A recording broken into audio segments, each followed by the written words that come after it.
तेज India, सच की तस्वीर। शहर के चमारिया नाका क्षेत्र में एक व्यापारी और इनके परिजनों को दुकान में घुसकर मारपीट करने और हफ्ता वसूली की मांग करने के आरोप में कांग्रेस नेता संजय चौधरी इनकी गैंग के खिलाफ हफ्ता वसूली के मामले में माड़क चौक थाना पुलिस ने आधा दर्जन से ज्यादा धाराएं लगाकर कायमी की थी। संजय चौधरी को मंगलवार को हिरासत में लिया जाकर इसका जुलूस निकालकर कोर्ट में पेश किया गया, जहां इसे जमानत दी गई है। पुलिस के अनुसार मालिक व निवासी राजेश पिता मन्ना लालची की चमरिया नाका पर मेडिकल एंड जनरल स्टोर नामक दुकान है। सोमवार इनके हाथ संजय पिता फकीर चंद चौधरी, गोलू राठौर और इनके 5 अन्य सदस्य पहुंचे और बोले कि हमें दीपावली मनाना है, इसलिए रुपए दे दो। राजेश ने जब इन्हें रुपए देने से इनकार किया तो पहले ये गाली गलौज पर उतरे और फिर दुकान के अंदर पहुंचकर राजेश के साथ लात घूंसों से मारपीट करने लगे। इस मारपीट में घबराए दुकानदार की पत्नी और बेटी ने जब बीच बचाव का प्रयास किया तो हफ्ता वसूली की मांग करते हुए ये सभी फरार हो गए थे। माड़क चौक पुलिस ने इस मामले में संजय चौधरी को हिरासत में लिया था।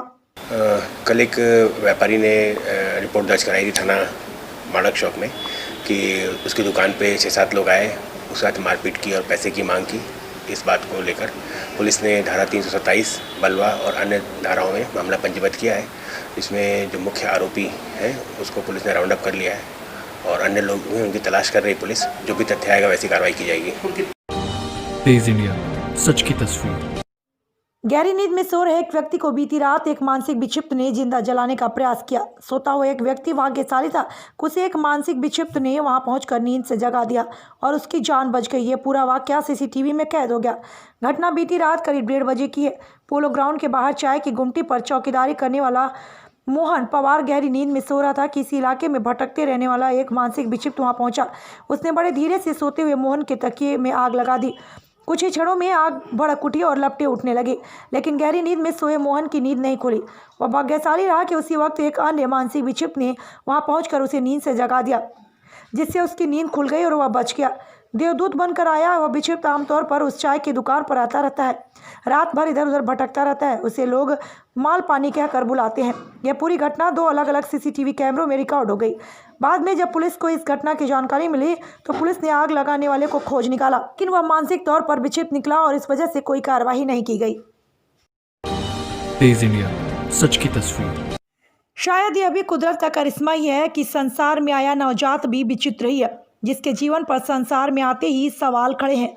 दरअसल ये विचित्र नवजात शिशु को रतलाम के मदर चाइल्ड यूनिट MCH में मां दुर्गाबाई ने जन्म दिया है, जिसके 2 सिर और 3 हाथ हैं।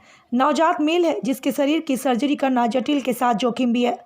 MCH प्रभारी डॉक्टर नावेद कुरैशी बताते हैं कि ऐसे नवजात लाखों में एक पैदा होते हैं। स्थिति गंभीर है, कुछ भी कह नहीं सकते।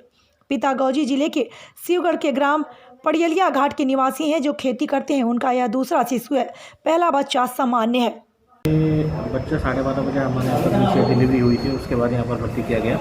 इस तरह बच्चे को कोजॉइंट ट्विंस बोलते हैं, साइनीज ट्विंस या कोजॉइंट ट्विंस। ये जो एम्ब्रियो होता है जिसको भ्रूण बोलते हैं, इसका डेवलपमेंट नहीं होता है तो इस तरह के बच्चे देखने को मिलते हैं और बहुत ही कम होता है। 1 से 1.5 लाख के अंदर कोई एक बच्चा ऐसा पैदा होता है। तेज इंडिया, सच की तस्वीर। सेना के जवान के देश के बॉर्डर पर शहीद होने पर सम्मान के साथ लोगों की भीड़ की तस्वीर तो हमने बहुत देखी। साथ ही अगर कोई जवान सेना से शहीद होकर आता है तो पूरा प्रशासनिक अमला उनके शव के सामने नतमस्तक रहता है। क्या वो सम्मान है या उस समय प्रशासन बस सम्मान देने का दिखावा करता है? क्या कोई फौजी जवान दुर्घटना में मौत के बाद सम्मान का हकदार नहीं होता? यही सवाल खड़ा हो रहा है रतलाम में मिली एक फौजी के शव को लेकर, जहां शव पर आर्मी के कपड़े होने के बाद भी पुलिस ने इस फौजी शव को सम्मान देने के बजाय आनन फानन में अपनी पुलिसिया कार्रवाई कर कुछ घंटों में ही पोस्टमार्टम के बाद शव दफना दिया। अब परिजनों ने पुलिस पर सवाल खड़े कर दिए हैं। रतलाम के आलोट में एक रेलवे स्टेशन पर कोबरा कमांडर अजीत सिंह परमार की 13 नवंबर को पटरी किनारे लाश मिलने के बाद पुलिस द्वारा दफनाने के बाद परिजन आलोट पहुंचे। पुलिस ने कोबरा कमांडर के जवान का शव जमीन से वापस निकालकर रतलाम जिला चिकित्सालय पोस्टमार्टम के लिए भेजा। जब सैनिक घर वालों ने कल रात सैनिक के शव को पैनल से पोस्टमार्टम के लिए रतलाम लाया गया, तब परिजनों का गुस्सा फूटा और मीडिया को बताया कि आलोट थाना प्रभारी द्वारा बिना पोस्टमार्टम करवाए शव को दफना दिया। और जब पैनल से पोस्टमार्टम की बात की तो यहाँ तक दबाव बनाकर रोकने के लिए अधिकारी कई बहाने बनाते नजर आए। आखिर क्या सेना के जवान का सम्मान हमारा समाज और अधिकारी वर्ग तभी करेंगे जब वो सीमा पर शहीद होकर आता है, या हर सैनिक शहीद हो ना हो मगर उसको हमारा देश पूरा सम्मान देगा? तेज इंडिया, सच की तस्वीर।